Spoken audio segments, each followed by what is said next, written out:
Hi everyone, thanks for tuning into the VR Gamescast. Just to let you know, we've had some technical issues this week that resulted in our audio being quite tinny. I swear we don't usually sound like this, it'll hopefully be fixed next week.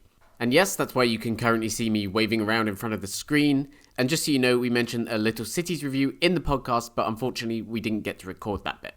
Also, for the same reasons, the show's going to end pretty abruptly. Again, we usually do it a bit more planned than it sounds. Apologies for the issues, but hope you enjoy this week's show all the same. Your ears do not deceive you. This is the UploadVR Gamescast, back after a 2-week break. Sorry about that, everyone. Hello, I'm Jamie Felton, one of your hosts, and joining me to discuss the week's news, reviews, all of the things like that is the one and only Harry Baker. How are you doing? Hello, Jamie. Good to be here. Lots to discuss. It's been a busy 2 weeks. I mean, even the last week alone, excluding the week we missed, has been pretty heavy on the news front. Lots of things popping up. Yeah, sometimes we get into this podcast, we get into our little virtual studio. If you don't know, if you're listening on audio, we sit in VR and talk together. And I'm like, there's not actually much to talk about. How are we going to stretch this over like half an hour or 60 minutes? But that won't be a problem this week. We'll have plenty to talk about, including thanking our wonderful members, who are, of course, Lucas Longacre, Anthony Mann Wexford, Robert Canones × 2, Handy Panama, Daniel Barwin, Jerome Houston, Andrew King, Skiva007, Sexy Bicycle, Matthew May, Rick Tett, 360 Pickable, Smash Reality, Adam Hartzell, and John Westra. Thank you so much for your continued support. It means the world to us and all of our friends and co-workers here at Upload. Thank you very much. I just adjusted my seat during that, and so on the video feed, you just see me kind of drastically dip quickly while you were reading out those names. So drastic dip that was unrelated. But if you see, I was watching on YouTube, but that was just me adjusting my chair, not me just like dipping my head very fainting dramatically. Yeah. We have a couple of things to start about. Do you want to actually just like in a very informal review section? Yes. Do you want to start talking about revisiting Unplugged this week and last week? Let's start with that. Yeah, so as you probably know, the Quest was recently updated with its hand tracking improvements. They're not actually in our virtual studio, so if I do this, you can see it all cutting out. I'm waving my hands for audio listeners. Why am I looking at the ceiling when I say audio listeners as if they're above us? They're up there. They're in the sky. Down on us. So it deals better with things like occlusion and faster movements and everything like that. And some games have already started to implement those improvements, one of them being Unplugged, which has long been a favorite game of this man sitting opposite me. And I think for you now, this is a significantly improved experience, right? Yeah, it feels like it takes it. And to be clear, I feel like I'm always kind of not defending this game because I think, generally it works pretty well and people know that. But I've long been like, a kind of advocate in that it always worked better than I think anyone expected it to, better than it had any right to. It was playable. It was certainly a lot more finicky than it is now, I think. It used to be you had to get the kind of more of the right conditions and put a lot more thought into things, I think, before. Whereas now it really just feels like you could put it on someone, give it to them, and they don't have to kind of worry about specifics on how the conditions in which they're using the headset too much, as long as you're doing all the right kind of general hand tracking stuff. But yeah, it definitely, I mean, the thing is, it's so good that the developers another way have gone back and remapped the entire game to make it more complicated and kind of more true to the actual guitar. Some sequences were, I think, limited in how fast they could go or finger changes or stuff like that. There was already some pretty complex bits in there, though, to be fair. I mean, looking at this footage, all the footage on the screen is from the old, old, so to speak, version and old maps. There was already some pretty complex stuff in there, and it already worked very, very well. But now it feels a little bit more like you're playing something like, it's closer to something like Guitar Hero almost, in that you're kind of playing something and you quickly move and strum a few things and move back. It feels way more fluid, and some of it's really hard. I think the skill ceiling has been raised significantly just because they've been able to put more complex things in there. The challenge has been increased. I think kind of the skill ceiling has gone up because they've added, more complex things into the mix, there's more you can do. I think the difficulty has a wider range of, it's better now if you go from easy, normal, hard. There's more kind of difference between them and whatnot.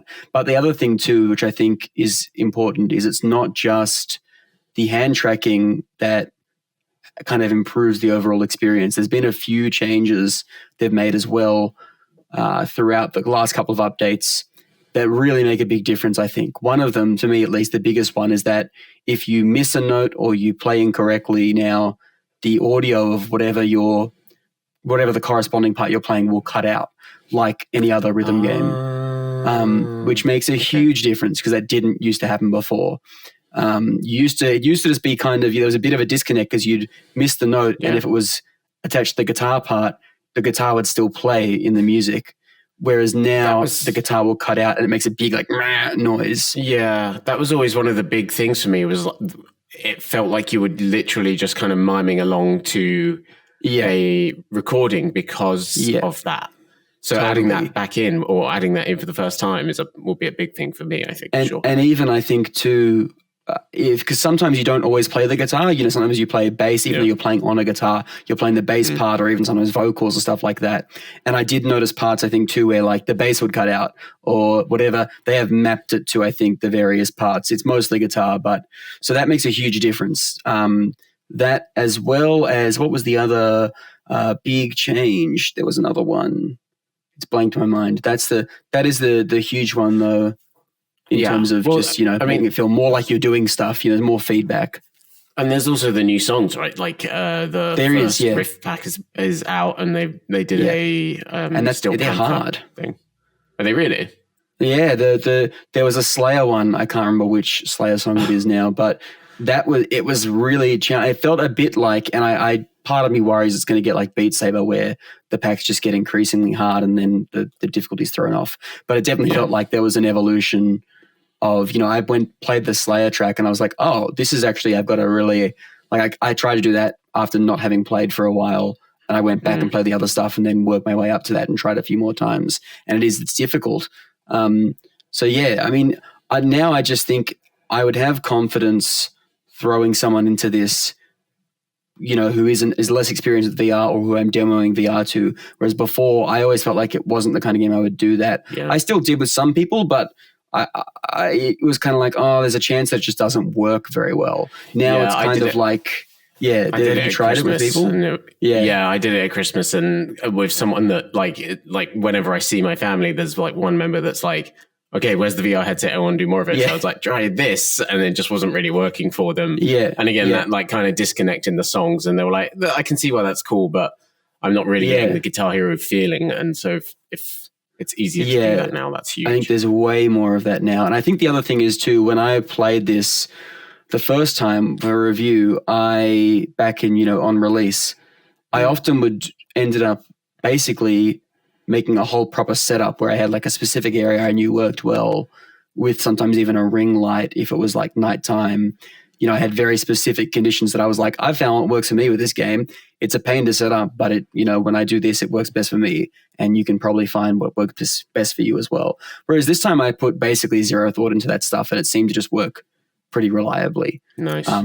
I just kind of walked into an area when this is my Guardian, didn't, you still have to make sure it's well lit. You've got, contrast between hands and the ground and whatnot. Those things are still important, the kind of basics, but I felt like I didn't have to go beyond that to really, get reliable conditions. So I think all of those things together are starting to push this to another level, which, to be honest, I didn't think it would get to, where this is only like 7 months from release, and it feels like a kind of evolution of the game to the point where it's way, way more fun to play. It feels more like Guitar Hero. It's just great changes all around, I think. That's the surprising thing about it, right? Like, I thought that we basically wouldn't get a big update to it basically until it was playable on Cambria. And even though that would be really cool, Cambria's not really a gaming headset, so it wouldn't have been like a massively significant thing. So now if we can get even further improvements on Cambria, on top of this, like, it's just, you're going to get like 2 significant updates in terms of the hand tracking quality in a year, which is really crazy. It just doesn't feel like it would get this good this quickly to me. That's the thing. Yeah. It just, yeah, and I think, I also have tried Cubism with the hand tracking update, and it definitely, that also makes a big difference in like the confidence of grabbing things and whatnot. But I think it makes a bigger difference here because of how fast you're moving and how, there's still some stuff where it's a little bit, you can sometimes feel the latency a little bit sometimes. I still get the feeling where if I look at the fret and I strum to that, sometimes it doesn't feel like it's quite lining up. But that's kind of, you can account for that, and it feels way, way better now than it ever has. So it feels like a minor problem. The only thing I get sometimes is changing between finger positions between two really quick strums. It'll sometimes not get the second one. Whether that might just be me, it might be I might need to do it faster. But the other thing I think that really struck me is that strumming is way, way more reliable because especially when I put other people in it, I think I learned playing it to look kind of in the right position so that it could read both my hands effectively, but you do have to kind of look in the right way. Whereas again, this time I didn't feel like I had to do that. It felt like my strumming hand was on the periphery and it was still picking it up perfectly. The strums felt way, way, way more reliable than they ever did on the original release. So yeah, it's just kind of shocking how much better it's getting. And the thing I keep coming back to is when we get those BCI wrist, straps, which are rumored to launch with the Meta's AR headsets. Those to me would just be like, wow, that would be like basically, 100% reliable, would know what you're doing. And then I think that's when that's the really next big frontier. This is amazing, still fantastic. Go try it if you put it down. But this is one of those games where I'm so excited to see where it is in like 5 years' time because I feel like it will just only get better. And it could work in AR too. It already has the mixed reality integration on this. Again, another cool thing we'll be seeing how that works in Cambria. I mean, the other thing that you are going to do this week is we're going to put the updated review live, and you want to turn this into an essential game now, which I agree with. Because it is such. So. I think it's now that marriage, like you're saying, of really cool technology showcase and actually reliable enough not to just be this experimental thing. Yeah. And I feel like there's probably a pretty good future ahead of Unplugged, basically. I think so. It could get into that. It seems like so many developers are doing rhythm games and then doing really cool DLC for rhythm games, and that's just a trend. But I'm very excited to see what else they can bring to the game now that it's got this much more stable foundation. Yeah. Totally. And I mean, I've been going back and playing some Beat Saber as well. And this really reminds me of how Beat Saber, when it came out, I think kind of nailed it worked perfectly with motion controllers like touch controllers because you're not facing any feedback on it. It's like a drum. The comparison I've kind of been thinking of is it's not a drum where you can still hit a drum in VR, but it doesn't actually hit anything. So it doesn't feel real, whereas Beat Saber is like you're swiping through things and your body never expects any friction, so it just kind of feels good. And this to me is starting to feel like the equivalent of that for hand tracking, in that they found a way to make it, although there's the force feedback problem, the same one, it's kind of designed in a way that it's based around air guitar, not a real guitar. You're very clearly playing air guitar here, not simulating the melodies of a real guitar, because there's no depth to the fretboard or anything. So I think it's one of the better rhythm games I think on offering, because I think some rhythm games are good but come up against that force feedback thing, or the kind of they miss the perception of how you're feeling it. But this one I think is here to stay and fantastic. Cool. So that's the update for Unplugged. I'm also going to quickly touch on not an official review, but I've started playing Area Man Lives, which is the new game from Numinous Games that people remember for that Dragon Cancer. And then there's a history behind this, that it used to be a Google Daydream game that kind of had its funding pulled halfway through, even though it was episodic. So some of the game was actually out and they didn't get to finish the series. And it's been resurrected for Quest. I'm still trying to wrap my head around this game. It's supremely, supremely oddball and indie, for better and worse. So you are a small town radio DJ, just kind of hanging out in your your booth, DJ pad. your DJ pad, putting on like playing records and using your voice to record commercials and talking with your guy through the glass who is in the second DJ pad. And then there's this kind of weird story where the area man, it seems to be this kind of like, I don't know, like stoner, hallucinogenic kind of dude who's convinced that what you're playing on the radio is giving him some sort of life direction in where he needs to go and why. And there's like an opening 20 minutes to the game where you're kind of like getting used to the radio area. But then there's like this map behind you and there's like a marker of where the area man is in the town. And you are like the puzzles of the game are like, if he needs to go to like an artichoke based restaurant, you've got a record that's like called My Artichoke Heart, for example. And you play that and he's like, oh, okay, I need to go to the artichoke place.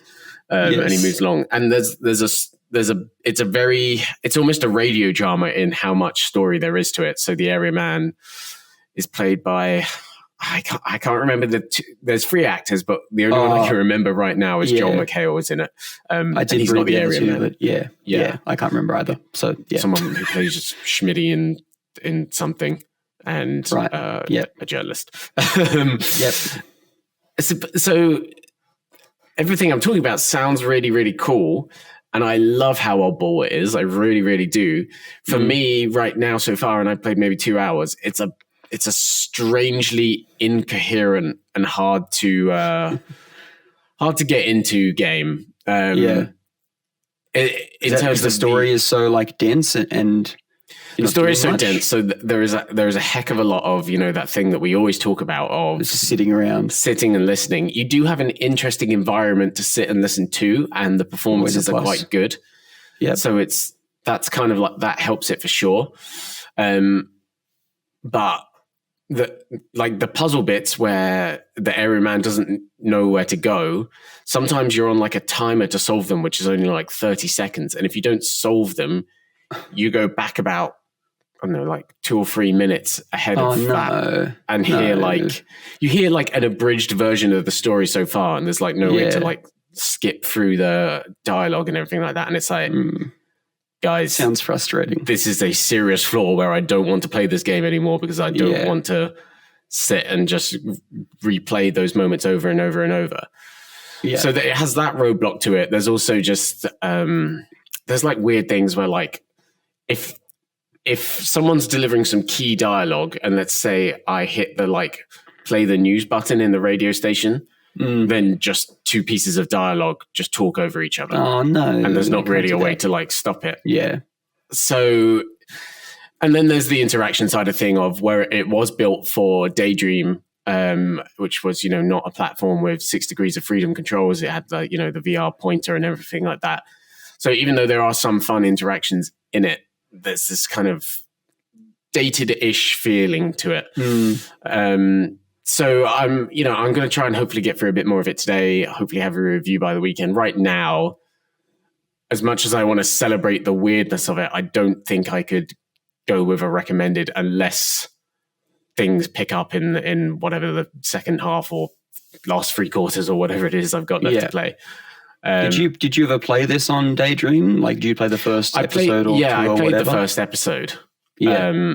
And does it feel different to that, or is it? I think the first episode is pretty much the same, and then from there on is where it starts to differ, I think. Yeah. But the environment's pretty much exactly the same. If you go and watch it, it was called Untethered back then. So if you go and watch a trailer, you'll notice a lot of striking similarities. I did. So when I played it on Daydream, it was again just something that was very hard to grasp for me. I was like, this is interesting, and it's doing some very cool things. I'm just not.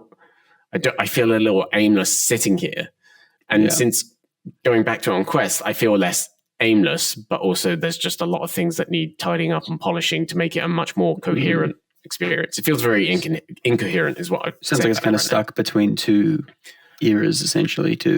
You've got more. You can do more sitting there in Quest, but it's also like dated in the interesting. So we'll see. We'll see how that turns out. But for now, we're going to get on to some news. Starting off with the first gameplay for a game we announced at the UploadVR showcase back in winter: Propagation Paradise Hotel from Wanna Dev Studio.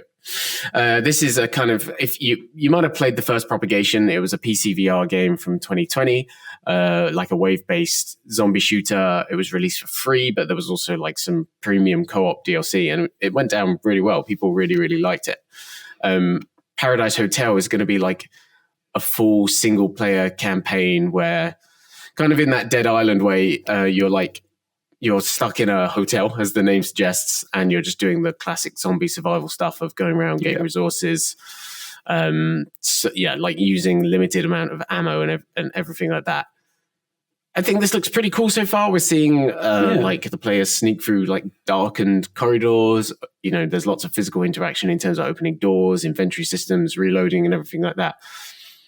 It looks a bit scarier than I thought it was going. It does look a bit. It looks a little bit spooky. It looks a bit. I think it has a cool style about it too. Like it has a stylized look that I think works. And something about the animations when I was watching this the other day, like the way that the torch moves and when they pick things up, whatever, look oddly pretty good. Better than I would expect them to have looked. So I'm kind of like, is it like that they look? That's that Ragnarok money. Yeah, exactly. Yeah. I was kind of like, but part of me is also like, are these looking better because it's just the trailer and they've kind of really designed it to look great? But it does look, I think it looks, I was pretty impressed and looks very different to, Ragnarok. Yes. I could definitely use, and I'm sure this will happen, I could definitely use it and overhaul the UI. I don't like everything looking like it's been written in Comic Sans. That kind of takes a bit out of it for me. Yeah. I wonder if this is going to... Right now, it looks more like it's kind of like Arizona Sunshine than like Saints and Sinners. And I think that's, for an indie studio, I think that's perfectly fine territory to be in, basically, right? Like I'd happily take another story-driven Arizona Sunshine kind of campaign. Like if it releases at the right time where you're not releasing like next to a Resident Evil or something like that. Yeah. But, so this is coming out later this year. I think it looks pretty promising. Yeah, it looks good. We'll see how it works out. Moving on, we also have the first gameplay of, and we obviously didn't talk about it in the podcast the week it was announced because either we weren't doing it or we forgot.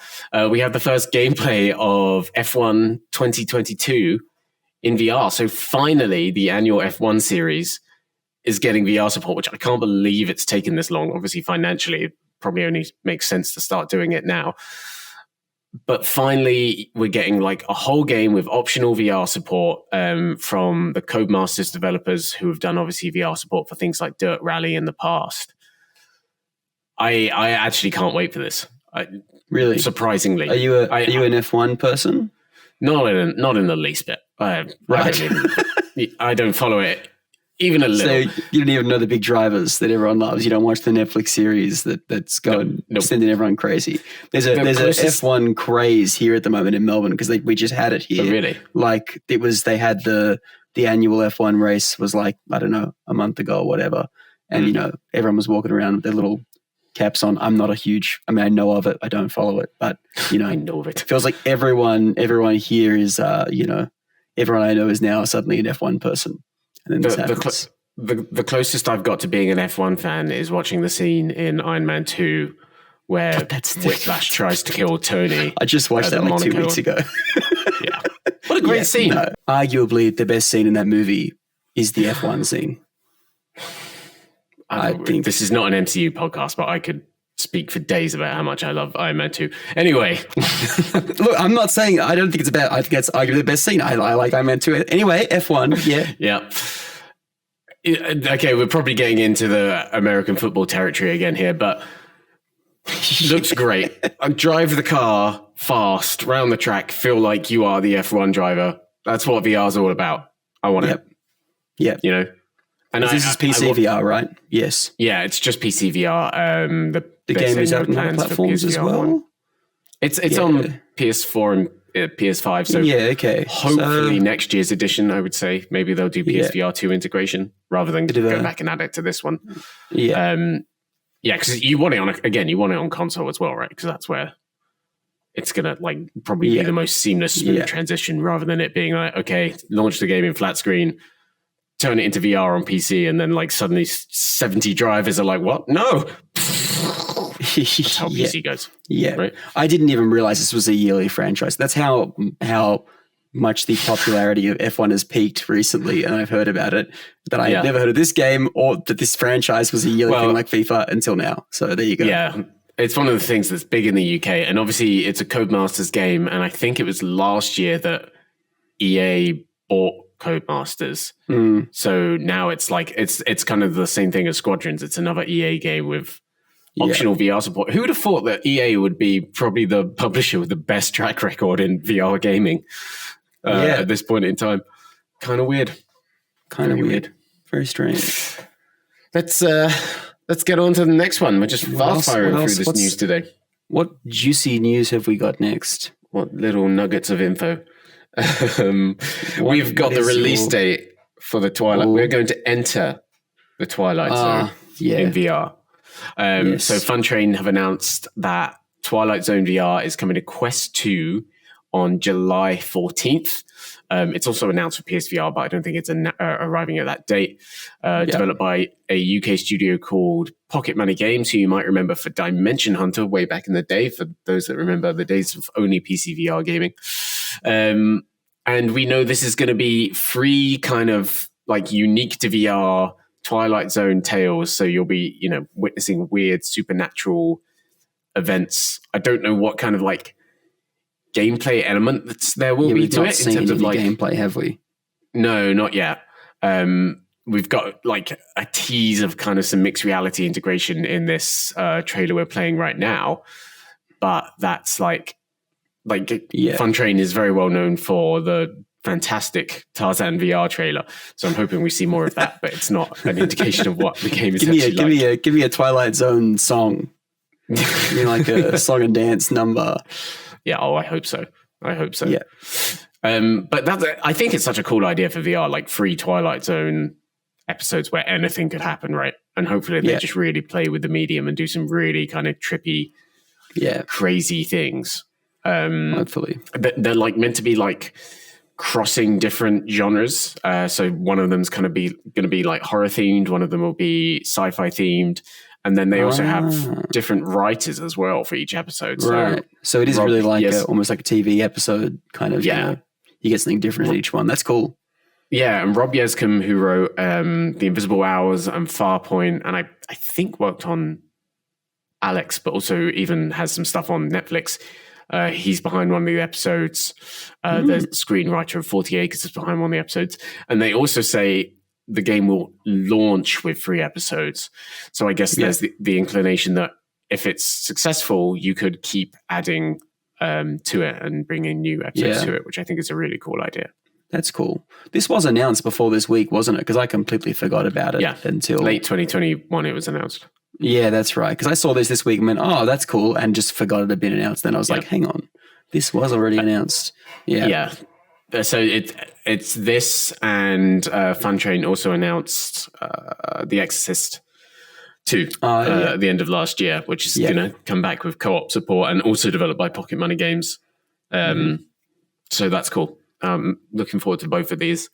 It's funny, we have The Exorcist, which is absolutely one of my favorite VR experiences, utilizes that IP perfectly. And then we have Tarzan, which is like which I think we have both played for some reason. Yeah. we both spent valuable time. Honestly, the only avoid we've given at Upload so far, because and specifically on the Quest version, I actually think the PC version has its charms, but the Quest version is just a mess. And my favorite thing, if you haven't done it, if there's any sale where you can get it for cheap, because it is that kind of one of those so bad it's good kind of things.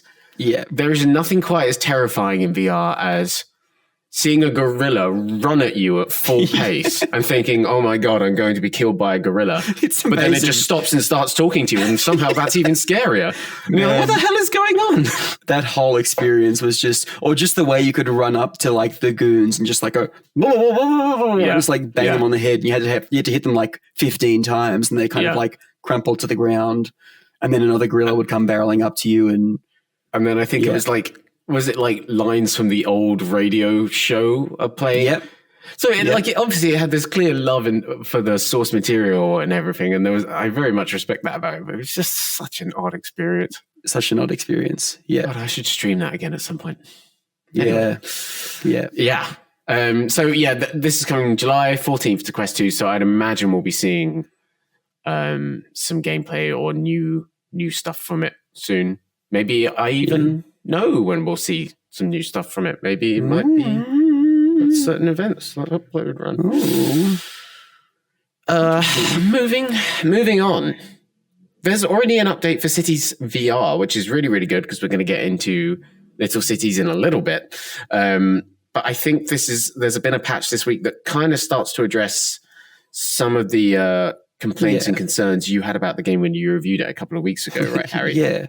Yeah. In fact, it suspiciously seems like a lot of, and I have seen other people mention this stuff, but it suspiciously looks like a lot of the specific concerns we talked about, I think, around the review on the podcast, which was, some of the, I think it fixes some of the easier things to address quickly, which was stuff like the day-night cycle, because there's no street lights. The whole thing was very dark at night. And so everything's been brightened. You can also turn off the day-night cycle now, but only when you start a new map. You can't apply that to existing maps. You have to set it as a setting when you start a map. So that's a good change. I'm glad they did that. The other ones, there's some control changes. Bulldoze is now been moved, I think, like down or up a button. I can't remember I still don't know the quests, B, X, Y, but it's moved down on one of them, and so that you can use what you would have thought would have been the back button on the menu is now the back button on the menu. So you can use this controller, the right controller and the left controller, which makes a lot of sense. And the bulldoze button just shifted down one. And they've also, I haven't looked at this yet, but they've supposedly overhauled the tutorial to add more stuff. It, right? Yeah. Expanded it, I think changed it up a little bit. They've also added clarity. Apparently, some people were finding difficulty figuring out how to save the game, which is not something I had, but is understandable because it doesn't really tell you. And if you just quit the main menu, it doesn't save either, apparently. So there's no autosave, I think was the thing. Yeah, there's no autosave. And also, if you just go quit to menu, it doesn't go, you haven't saved. So it just quits and then you lose your progress. Now it says, if you quit, you will lose progress, save. And if you don't save for 10 minutes, it's like, you can save. You should save. I still don't really understand why there's not an autosave spot. I was thinking about this today, and I was like, maybe there's no autosave because they want people to have control of like states, so that you can go, I want to go back and do this. But you could then fix that with just having a autosave slot and a save slot. So I don't know why there's no autosave, but that's pretty much the extent of it. But I don't know. Good changes. I'm still discovering things about this game because stuff is not explained. I saw on Twitter today that is in response to this like tweet of like, we've updated the tutorial. Someone was like, am I crazy or can you just not raise or lower roads? And I went, hang on, you can raise or lower roads, which in hindsight is you should be able to because you can in Cities Skylines. So I guess that is not out of the question.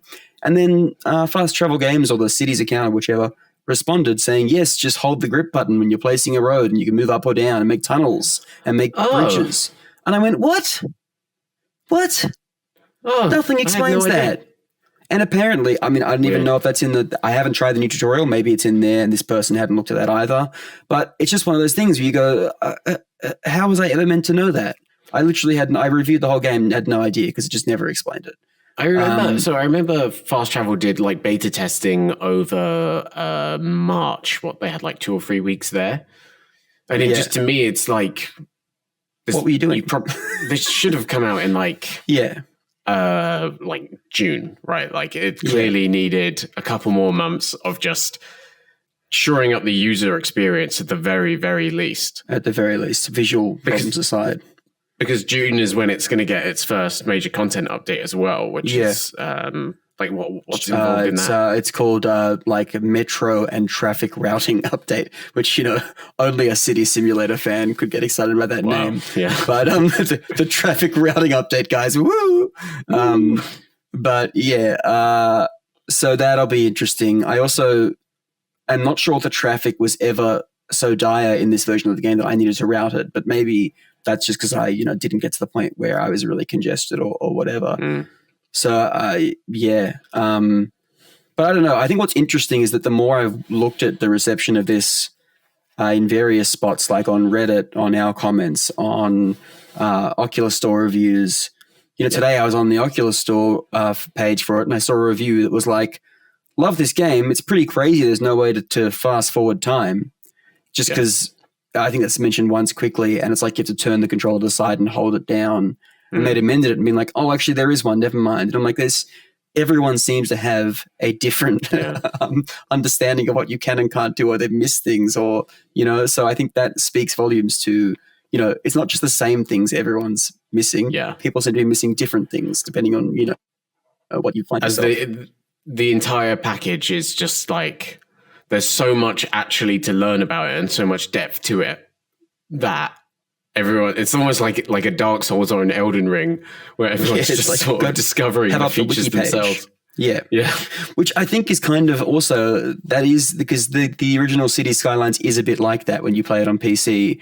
The game does help you a lot more than I think this version does, but it is a bit of like, oh, I'm kind of Googling at the same time, or, you know, there were times where I would Google for things, or you'd have a wiki up or something of like the best way to do something, or what the community agrees, like, no, you want to put roads like this because that, you know, stuff like that. So there's a bit of that kind of, you know, Dark Souls From Software community aspect to it, I think, originally, which I think becomes a problem in VR because you don't have a second screen to be researching stuff. You don't want to be taking a headset off and Googling and putting it back on, and, you know, so you've got to have it all there in the headset.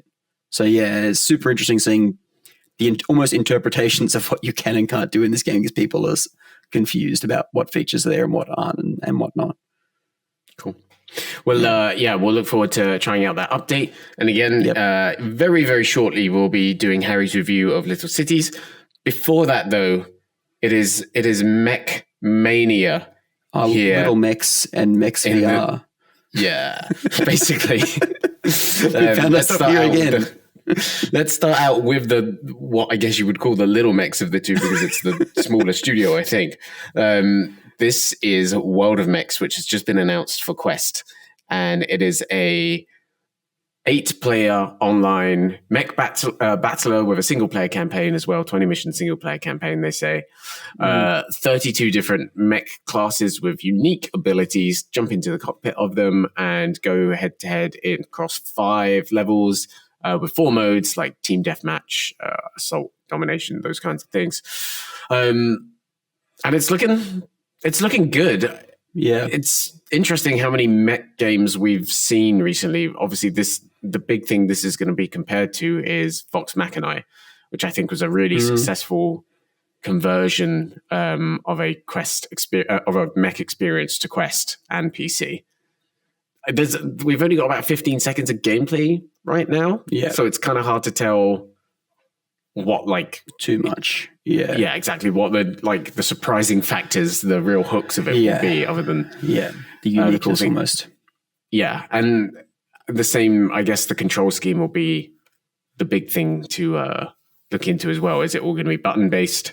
Is it all going to be like a Cities VR kind of thing, where it's all button based? I'm like, what the heck am I doing?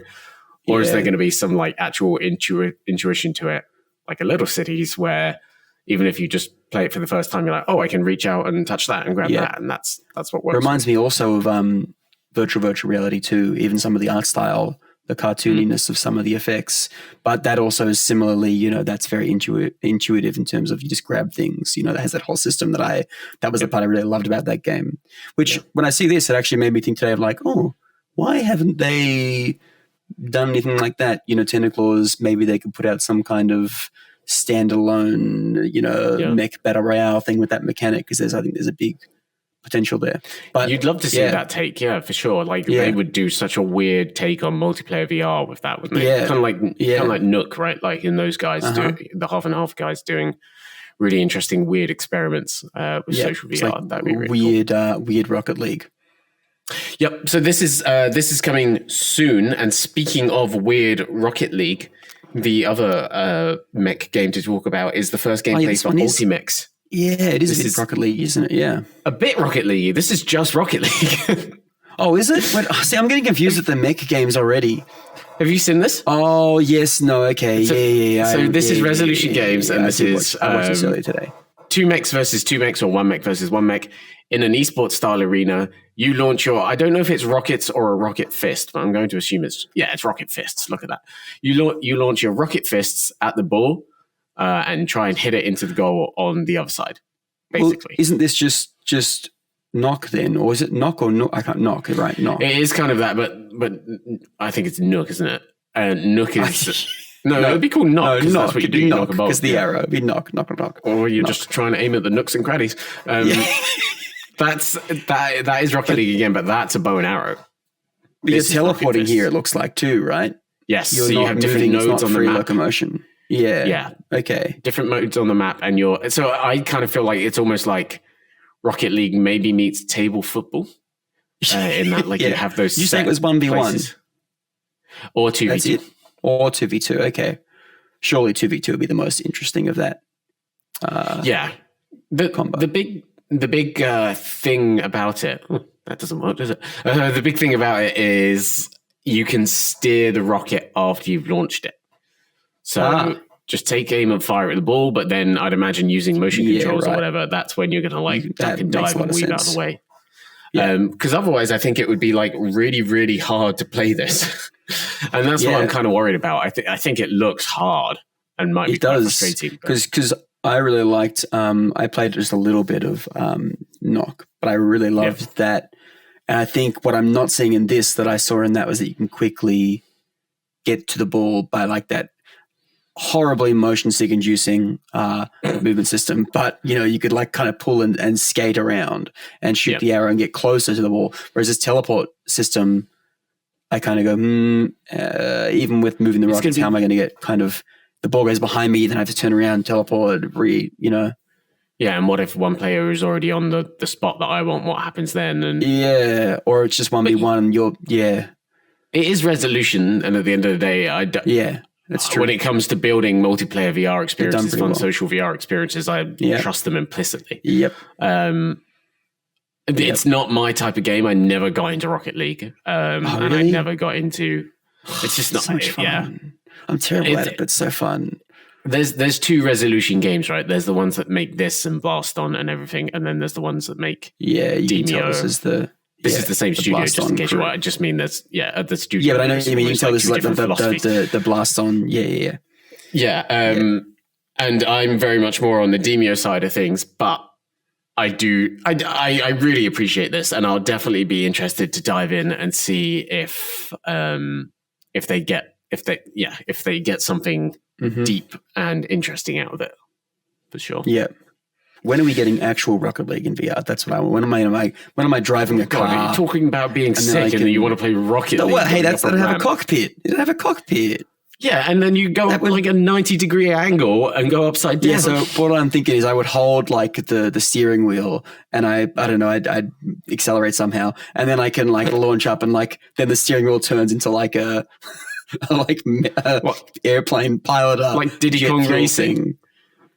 Yeah, I guess so. Too deep a cut.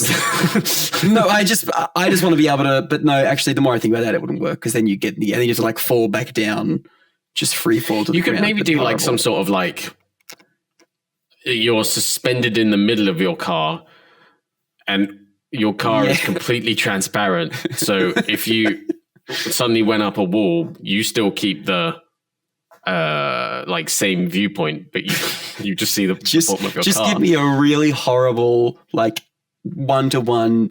It's Rocket League, but I'm in the car, and it has all of the problems of Rocket League, and that I would hit the ball in midair and it just falls to the ground. Oh my God. Can't see anything, and it's just a mess. Just give me that. I'll play that for 5 minutes. So please spend millions and millions Please of dollars. Send millions of dollars. Who owns Rocket League now? Someone, Epic, don't they? Epic Games. Go on, Epic. They've got money to waste. Yeah. Sell 3 Fortnite, skins, and then you'll have money to make me that. Bring Rocket League to Bandcamp. What a crossover. Really utilize all your acquisitions in the last couple of years. Buy a terrible $10 EP and get a free copy of Rocket League in VR. That's why they did it. They have real vision over That's it. Of what the metaverse will be like. And you can put the CD into your car and play it. You can play your virtual Bandcamp CDs in your car. What a vision. Your car then turns into Rocket League. Yeah. And unfortunately, that highly intelligent point was where we had to leave this week's podcast. Thanks again for listening. We'll see you next week with an improved technical experience, I promise.